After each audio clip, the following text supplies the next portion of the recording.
はい、どうも皆さんこんにちは。おはようございます。北九州ウォーカーの尾形です。はい、今ね、じゃじゃん、北九州市立桃園球場の前まで来たんですけど、小倉からね頑張って2時間半かけてここまでね歩いてきました。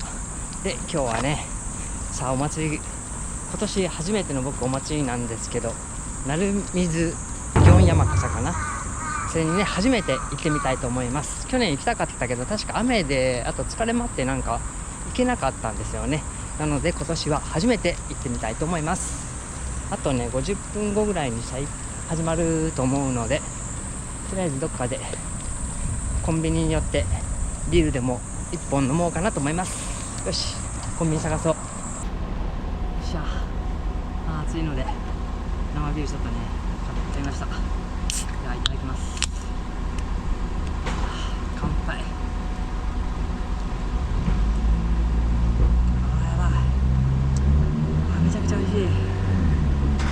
市営鳴水団地3棟ね、もうちょいやね。これまっすぐ行ったら鳴水公園ですね。はい、今ね鳴水公園に到着しました。さあ皆様準備されてますね。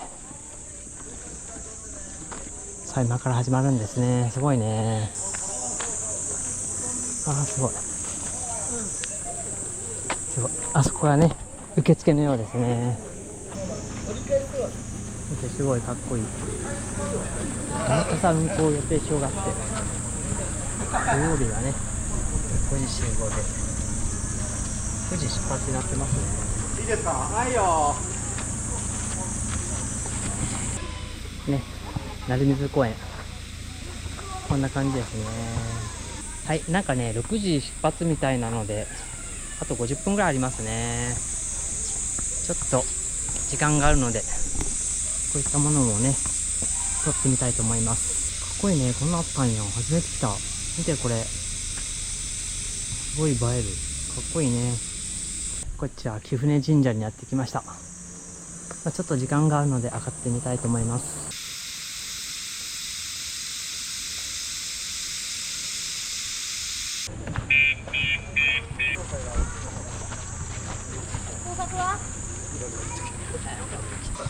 それではただいまより令和7年貴船神社夏祭り鳴水祇園山笠を取り行います。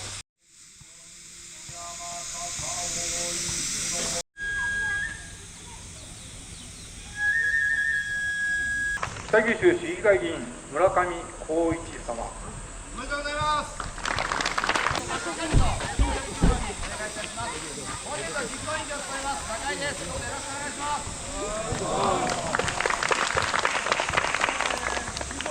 いいですか？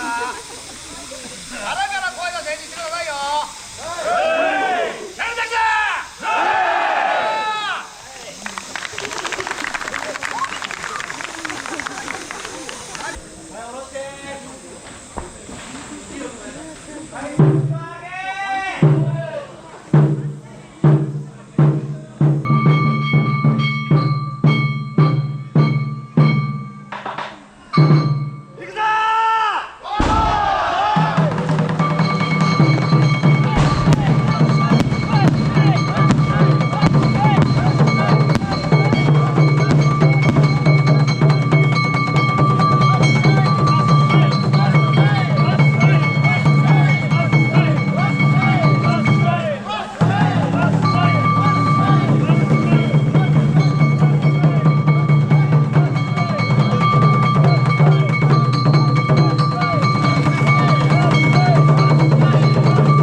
先頭ロープ張ろう、ロープ張って。いやー。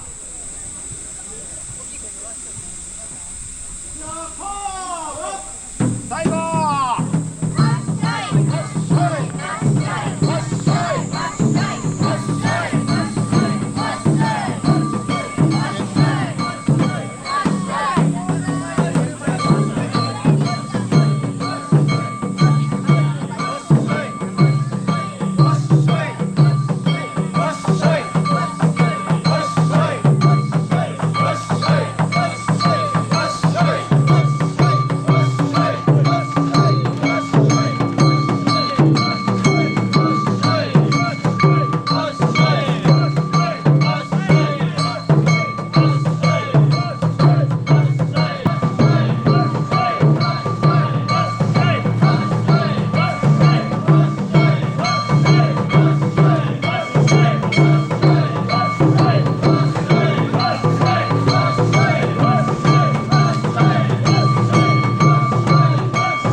時間が押してきたので帰りたいと思います。ね、初めて鳴水祇園山笠ですかね。素晴らしいですね。地域はねちょっと小規模ではあるんですけど、なかなか気合の入ったね山笠を見れてちょっとね感激しましたね。ありがとうございますと言いたいです。じゃあお家に帰ってビールでも飲みたいなと思います。さあ今歩いて家まで帰ってるんですけど、夕焼け空がなんか綺麗ですね。幻想的。はい、皆さんなんとかね家に帰ってこれました。もう9時半ですね。じゃあ乾杯。よいしょ。ケピ。